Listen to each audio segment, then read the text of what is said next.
Praise the lord. రక్షణ ఆశ్రయ దుర్గమైన యేసుక్రీస్తు ప్రభుల వారి శుభనామములో మీకు రక్షణ, సంతోషము, ఆశీర్వాదము, ఆనందము, స్వస్థత కలుగునుగాక. ఈ దినపు యేసయ్య జీవపు మాట.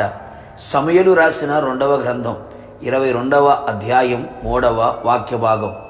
నేను ఆయనను ఆశ్రయించుదును.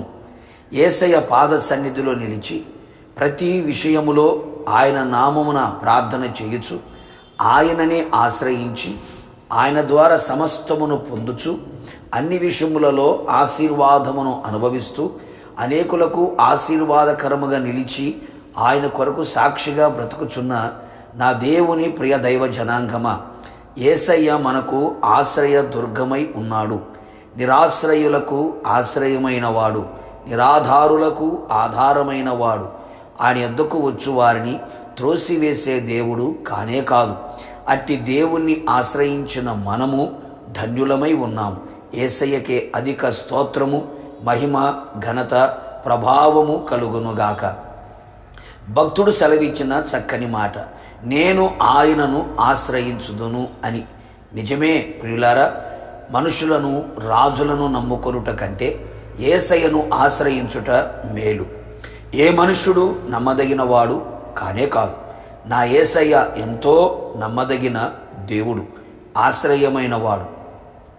నా ప్రియ దేవుని బిడ్డ, నీ శ్రమలలో, బాధలలో, రోగములలో, ఇరుకు ఇబ్బందులలో, ఇక్కట్లలో, నిరాశలో, కన్నీళ్లలో, పలు విధములైన శోధనలలో, ఆపదలలో, మరణకరమైన పరిస్థితులలో, శత్రువు యొక్క బెదిరింపులలో, ఎలాంటి ప్రతికూలమైన పరిస్థితులలో ఎవరిని ఆశ్రయించినా ప్రయోజనము లేదు.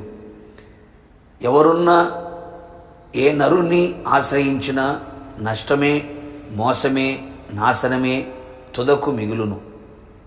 నా యేసయ్యను ఆశ్రయించిన ఎడల నీకు అన్ని విధములుగా మేలు చేయును. అందుకే భక్తుడు ఆయనను ఆశ్రయించెను.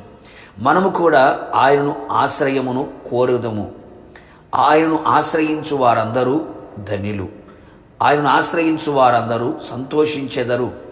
ఆయన వారి దుఃఖమును, విచారమును, వేదనను, బాధను తొలగించును, ఆనందమును దయచేయును, వారి సంతోషమును కాపాడును. ఆయనను ఆశ్రయించు వారిని ఆయన విడిచిపెట్టేవాడు కాదు. అందరూ విడిచిన, మరచిన, దూరమైన, కనుమరుగైన ఆయన వారిని చెయ్యి విడవడు, ఒంటరిగా విడవడు, అనాథలనుగా విడవడు, వారితో కూడా ఉండును. ఆయన ఆశ్రయించు వారికి ఆయన కేడమై వారిని అన్ని విషయములలో కాపాడును. వారి ఆత్మ, ప్రాణ, శరీరమును కాపాడి సురక్షితమును, క్షేమమును, భద్రతను దయచేయును. తను ఆశ్రయించు వారి ఎడల ఆయన దయాళుడై వారిని రక్షించును, విడిపించును, సంరక్షించును, పోషించును, రక్షించును. ఆయన మనం ఆశ్రయించినంత కాలం ఆయన మన చుట్టూ నెమ్మదిని కలుగు చేయును. ఏ శత్రు కార్యములు, బెదిరింపులు, కుట్రలు, యుద్ధము లేకుండా ఆయన మన పక్షముగా యుద్ధము చేసి మనకు జయమునిచ్చి నెమ్మదిని కలుగు చేయును. ఆయన ఆశ్రయించు వారిని ఆయన అన్ని విషయములలో వర్ధిల్ల చేయును. నీ ఆత్మ వర్ధిల్లుచున్న ప్రకారం అన్ని విషయములో వర్ధిల్లుచు సౌఖ్యముగా ఉండెదరు. కావున నా దేవుని ప్రియులైన ఇప్పుడైనను ఆయన ఆశ్రయించదము. ఆయన మనందరికీ ఆశ్రయ దుర్గమై ఉండునుగాక, రాకడకు సిద్ధపరచునుగాక. ప్రార్థన. ఆశ్రయ దుర్గమైన యేసయ్య, నీ పరిశుద్ధ పాదములకు స్తోత్రములు. నీ ప్రియులందరూ మిమ్మల్ని ఆశ్రయించుచు ఉండగా మిమ్మల్ని ఆశ్రయించు వారందరి ఎడల మీరు చేయదలిచిన కార్యములన్నీ కూడా వారి జీవితంలో మీరు చేయమని కోరుతూ ఉన్నాం. నిరాశ్రయులకు ఆశ్రయమైన వాడ, మీ కార్యములు వెల్లడి చేసి నీ విడల జీవితంలో ఊహకమించిన ఘనకార్యములు జరిగించి మీరు ఆకడకు సిద్ధపరచమని, నిన్ను ఆశ్రయించు వారందరినీ నీ రాజ్యమునకు చేర్చుకోమని యేసు నామములో అడిగి పొందుకున్నాము తండ్రి, ఆమేన్. నిశ్చయముగా మీరును మీ కుటుంబ సభ్యులందరూ యేసయ్యను మాత్రమే ఆశ్రయించుదురు గాక, పరమునకు సిద్ధపరచబడుదురు గాక. God bless you.